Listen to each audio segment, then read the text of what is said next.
Hello and welcome to Book Lust. I'm Nancy Pearl. My guest today is Howard Bryant and his new book, Kings and Pawns, Jackie Robinson and Paul Robeson in America. Howard, thank you so much for joining me to talk about this book, which I thoroughly enjoyed. I kept reading it, putting it down, telling my husband, you have to listen to this. It all came together and it was just a fascinating read. So thank you for writing it. No, it's my pleasure, and thank you for having me on. What was the inspiration for this book? Well, the biggest inspiration, well, there are two real inspirations. The first one was embarrassment, to be honest. Um, I am a huge Jackie Robinson person. I'm a huge baseball fan.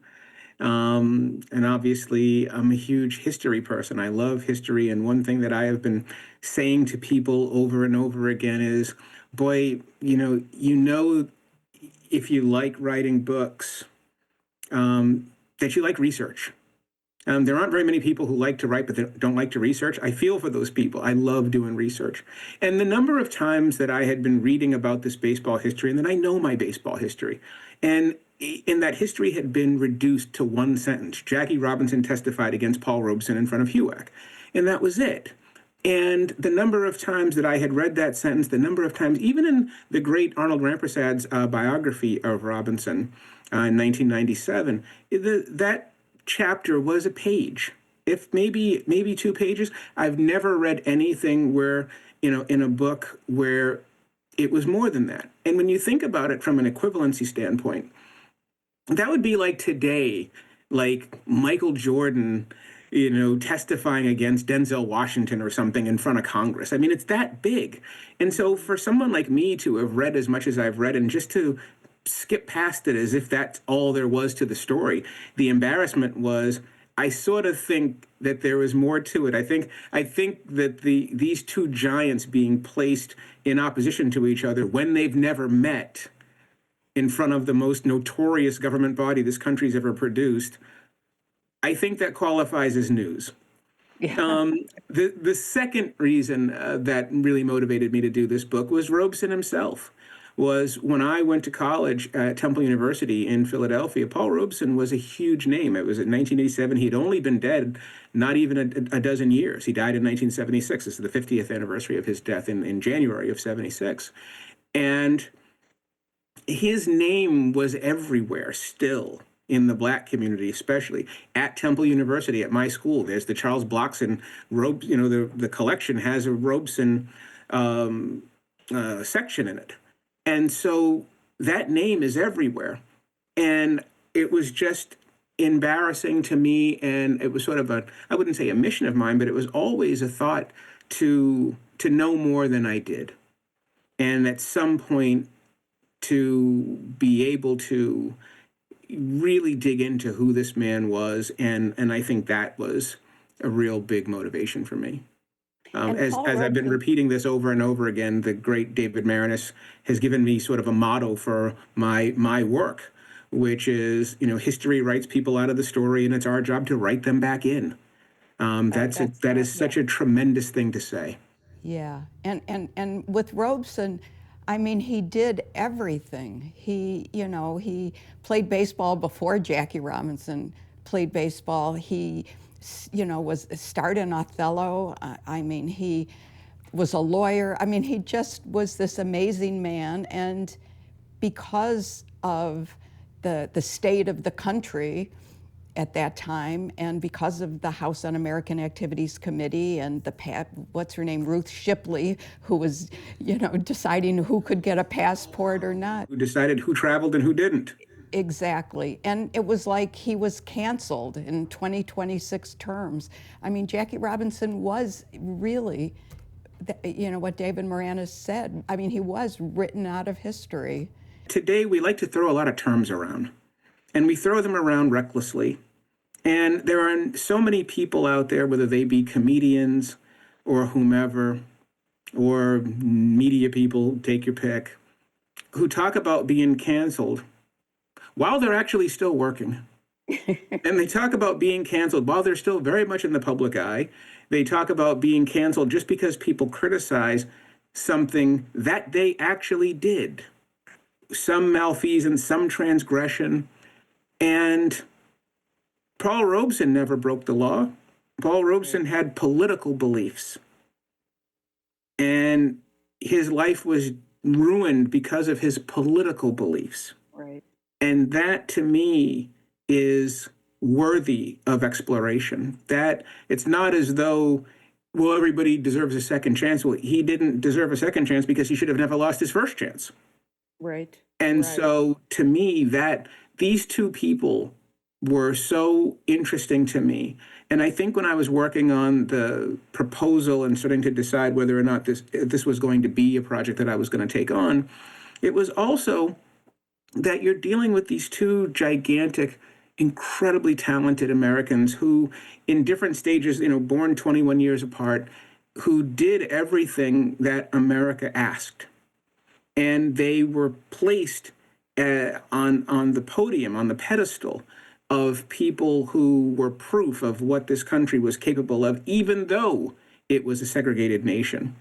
And then as soon as they expressed any sort of dissent, were treated as traitors, both of them. And the story to me was, how did these two people end up so disillusioned at the end of their lives, and while at the same time maintaining that wonderful spirit that makes us all still care about them? Yeah, and I think that I think that with Jackie Robinson, one of the things that I think that casual baseball fans who have heard Jackie Robinson's name don't really see the influence, why he decided to go before the House Un-American Activities Committee and at whose behest he did it, which was Branch Rickey, and what that meant for Jackie Robinson the rest of his life. Yeah, that's right. Well, one of my great pet peeves in sports is how we mangle the language, is how we mangle the term legacy. A guy goes out and scores, 2 touchdowns, and he says, "I'm just trying to add to my legacy." No, no, no, no, no. That's your accomplishments. Those are you're adding to your list of accomplishments. Your legacy is what you leave behind. Mm-hmm. Your legacy is what lives on after you. And what I really wanted to sort of get at in this project was what was the legacy? What was the effect of what Robinson had done? And that's really where the title plays out as well. The legacy of the Cold War, this moment in time, has really been sort of detached from the modern civil rights movement because of the Cold War and because of the Second Red Scare, when so much of what would take place in the 50s, whether it's the Montgomery bus boycott or the civil rights movement to come, so much of it had essentially been pushed back because of what took place during this period. And so it just seemed like there was a real forgotten story here that deserved a little bit of sunlight. One thing that I really enjoyed most about working on this was that most times we treat Black history separate from history, separate from American history. If it's something that has to deal with Black people, we just put it over here. And the Cold War has never been considered Black history. The Cold War is simply history. And there are tons and tons and tons of Cold War stories. And this happens to be a Cold War story that centers two African Americans in the center of the mainstream history. And I really sort of liked that juxtaposition as well. I thought it was interesting that toward the end of his life, Jackie Robinson, who was a conservative man, yes, that he came to see that he changed his position because he was, in a way, the Black civil rights movement was not fond of Jackie Robinson or where he placed himself in the political spectrum. Is that fair to say? Yeah, it's very fair to say, and it's even more fair to say that it is interesting to go and look. Because we all live in these binaries today, and we all feel that we can't remember what happened last Thursday, but yet we feel like where we are today has always been this way, and it hasn't. Things change. And in Jackie's case, I think that the idea of where he was and what he felt the country needed, he was very much a conservative man. He was not a registered Republican. He always considered himself an independent. He was a registered independent. However, he was conservative in his politics and conservative in his life. And he also believed, which is very different from the divided politics that we have today, he also believed that, when you're black and you're 8, 9, 10% of the population, that you need to have representation in both parties, that both parties have to have some interest in you. And part of his disillusionment was realizing that that wasn't the case. Was realizing that as we get to the early 1960s, the mid 1960s, and that the Republican Party didn't have his best interest at heart, even though he had campaigned for Richard Nixon, even though he was aligned with Eisenhower, even though following his playing career, he had a direct line to the White House. And in the Library of Congress, there are plenty of telegrams from Jackie Robinson to the White House saying that the civil rights situation in the South is exploding. What are we going to do about it? And then finding out that they really weren't going to do much of anything, or that they were very reluctant to do anything. And that began to wear on him as well. And so to the point where by 1963, he writes an essay in the Saturday Evening Post titled "The GOP for White Men Only." And that is a real repudiation, not just of the GOP at the time, but of his past, that I trusted this group. And while this is happening simultaneously, there's this new generation of far more militant, far more aggressive black young civil rights activists who are looking at him like he's out of touch and like he's out of time. And he's not with it. He's not with the modern movement. So in a lot of ways, he's sort of the great Jackie Robinson who has done everything is sort of this man without a country, that the civil rights movement is moving beyond him, and the people that he had trusted to to support his positions had sort of definitely abandoned him as well. I think one of the most moving things that you have in this book is the letter that Malcolm X wrote to Jackie Robinson, detailing what Malcolm X saw as his betrayal of civil rights and the black movement toward equality. Yeah, that's right. Well, and that's what we mean about legacy. In a lot of ways, Jackie's legacy never survived that testimony against Robeson. And for once again, that new generation of activists for Malcolm X to bring that up is to say, look at what you've done. Right. And in working on this book, you're looking at a moment in history. You're trying to assess that moment in history, and you're trying to sort of sift through the different places. But the most important thing you can't do, the thing you cannot do, there are things you can do and things you cannot do. The one thing you can't do is you can't try to look at this through a 2026 lens. You have to look at it through the lens of the time. And at that time, in 1949, Jackie Robinson was, in a lot of ways, a compromised man. He is at the behest of Branch Rickey, who has integrated the major leagues. Jackie not only had a personal love for Branch Rickey, but also a professional responsibility, and he felt a personal responsibility as well. He certainly didn't feel like he could say no to his boss, who is telling him to testify against this great black man that he's never met. But at the same time, he's also convinced, and that's also where the title comes from in terms of who are the kings and who are the pawns. He's also, convinced as well that all of the white allies who are committed to civil rights are going to run for cover if you're associated with the Communist Party.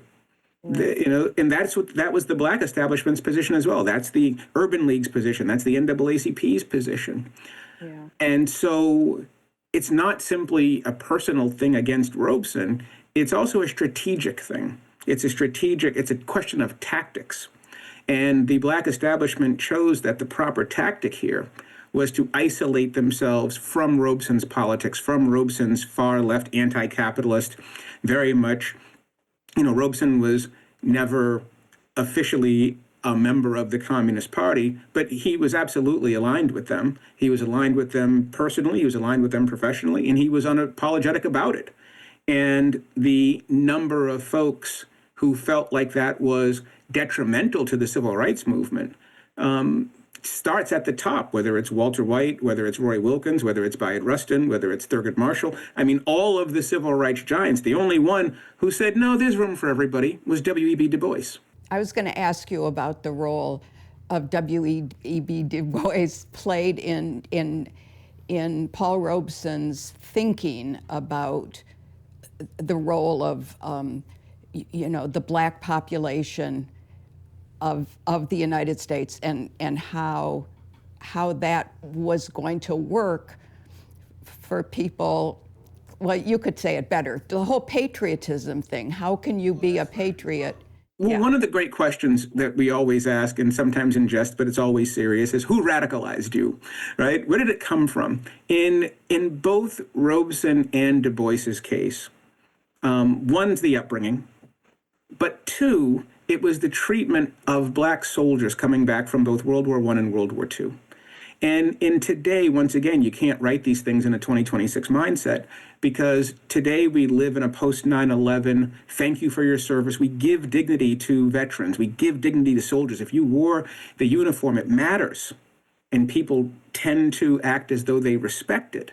And that doesn't just include the 9/11, post 9/11 Iraq, Afghanistan war veterans, but also it's retroactive to Vietnam. It's retroactive to the Tuskegee Airmen. It's retroactive to World War II, to those that didn't get that greatest generation treatment. But at that time, in real time, if you were a black man walking around in uniform in 1917, 1919, 1942, 1943, you were a target. Your life was in danger. And there was a large number of people in this country who wanted to harm you.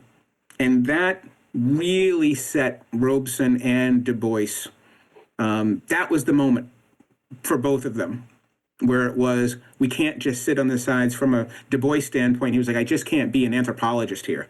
I need propaganda. I need to really build the case that this is immoral, it's un-American, the whole thing. At the same time this is happening, both Du Bois early, because he's 30 years older than Robeson, both Du Bois and Robeson over this time are committed to the African independence movements. So for Du Bois, there's a real Pan-Africanism element to this, and Robeson as well, that they are thinking about not just a black movement in the United States, but the treatment in the Caribbean is the same as the treatment in the United States. The treatment in Kenya, in Ghana, and in the Congo is the same. The treatment in India, in those anti-colonial movements, it's the same thing. So what they saw was a total Pan-African movement, and the black leadership, because for its own reasons, but the black leadership saw the civil rights movement as a strictly domestic movement. And obviously the Cold War plays a huge piece of that. And so the romance of Du Bois and the romance of Robeson, and also the danger of them, was the linking of the black struggle, the black global struggle, to the black domestic struggle. And that was something that the domestic black establishment wanted very little to do with. And it was certainly something that the State Department and the FBI wanted nothing to do with. Nothing to do with, right.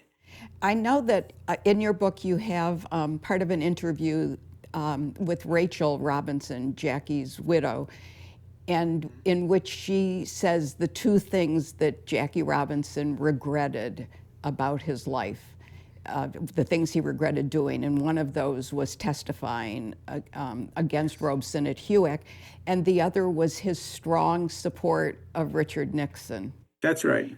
And I wondered whether the Urban League or the NAACP has ever spoken about their treatment of Robeson and what that meant at that time. No, they actually didn't. Well, it was very personal with them. And, the NAACP is an organization, but and organizations don't have feelings. It was the people. It was the Walter White specifically. It was Roy Wilkins specifically, who really, and Rustin to another extent as well, and Marshall, that they were very, very happy with Robeson when he was raising money for the NAACP, but they certainly felt like his politics were very messy. And they felt like his politics were making their jobs harder, and he wasn't responsible for the mess he was making. And so they did not change their minds on him. They felt like, and they believed he was a communist, and they believed once again that he was, and not incorrectly, but they believed that they were, that he was making life difficult for them, and he was not helping the movement. And I don't think that ever changed. And one of the very interesting things in this, both in working on the book and in the aftermath of the book, was this idea of the number of people, and this is why the Branch Rickey piece is so important, that the number of people who really supported Jackie and felt a massive betrayal. If the baseball owners felt that Rickey had betrayed them by integrating the sport, then there was the left-wing political element of the United States, a lot of the Jewish community, a lot of the labor community, a lot of the New York progressive community felt incredibly betrayed by Jackie's testimony to HUAC. How could you do this? We supported your integration of the game. We were your biggest supporters. How could you do this to us? And then I did an interview a couple of weeks ago where one of the pieces of the book, obviously, it's Jackie's testimony, but it's also Robeson's testimony 7 years later in front of HUAC on June 12th, 1956, where he is going hammer and tongs with this committee. And the committee, this is also happening in 56 when Khrushchev is now the head of the Soviet Union, and he acknowledges Stalin's crimes. And the question that was asked of me was, don't you believe, it really wasn't a question, it was more of a comment, don't you believe that Paul Robeson is a lesser man for not acknowledging what Stalin had done? Because there were so many progressive members of the Communist Party, of the CPUSA, who left the party after learning what Stalin had done. Right. And Robeson wasn't willing to denounce it, neither was Du Bois. And their reasoning was, you really don't want me to admit I had to evolve on this, but you really just want me to admit I was wrong. That's all you want me to do. And I'm not going to give you that satisfaction. You want me to say that the Soviet experiment was a mistake all along, but America apologizes for nothing. So I'm not going to apologize because you haven't apologized for what you've done to my people for the last 350 years. Right. And so it was a massive, tense standoff. And one of the interviewers said to me, yes, but don't you think that Robeson could have made a different call? And the answer is yes, he could have made a different call, but he didn't. And that was the decision that he made. And so that's a bittersweet piece to me, because it's obvious that Robeson was hurt by that. And it goes back, as we talk about Jackie Robinson being sort of a man without a country, so too is Robeson, because this country, he felt betrayed him, but also there is no way that he could feel that the Soviet elements that he had supported had held up their end of the bargain either. Howard Bryant, thank you so much for being on the show. Thank you for writing this book, and I really look forward to your next book as well. Thank you. It's my pleasure. We could have talked, we're just getting started. I know, that's exactly how I felt. Yeah, we could have talked more and more and more. Thank you. Thank you.